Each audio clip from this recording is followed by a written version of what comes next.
That is why we're opening up Lamu Port to create. We are now working to see how we can create a huge a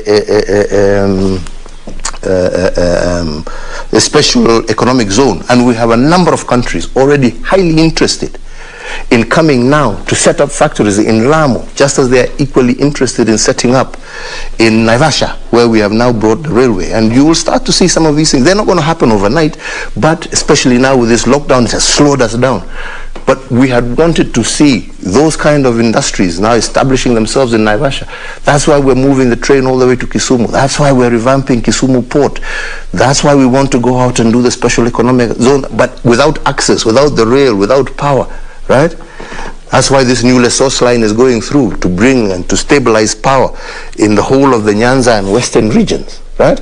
So that these places now once again become interesting, right? For investment, for job creation, for job opportunity. And you can see that we're focused. You can see what we're doing, our tea reforms. You can now start to see the prices of tea themselves. They're improving. Why? Because of the reforms, and these are the reforms we've done. Despite all the noise people are making, go to the average, they will tell you their prices are improving. Talk to the same, to the coffee farmer, they'll tell you their prices are improving. We've now got BT cotton that we're trying to establish and grow. That's why I revived Kikomi. Those are opportunities for our young people. That's why we're reviving places like KMC, so that our livestock farmers can have a place to deliver their livestock and be paid promptly. And with decent prices instead of going through middlemen. That is why we are continuing to see how we're going to revive even Mountex, because we want to have that whole area, region of that Meru through to Tharaka, Kieni, that whole side is huge cotton potential. We want to open it up. We want that plant there. We've got now companies now wanting now, so long as we're now doing the backward linkages with the farmer, who want to come up and re-establish the ginneries.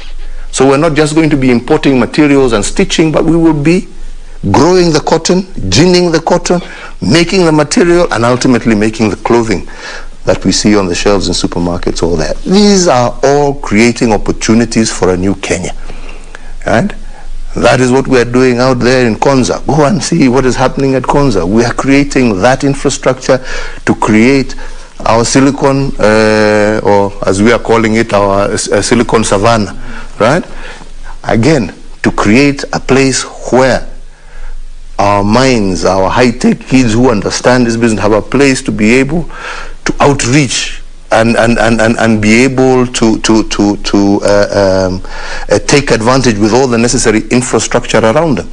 Our 5G, as we've been pushing as a government to ensure we license these people to bring 5G, so that in your industry, our cartoonists, everybody has the opportunity to have the right kind of infrastructure ready for these young, talented people who are artists and creatives to be able to have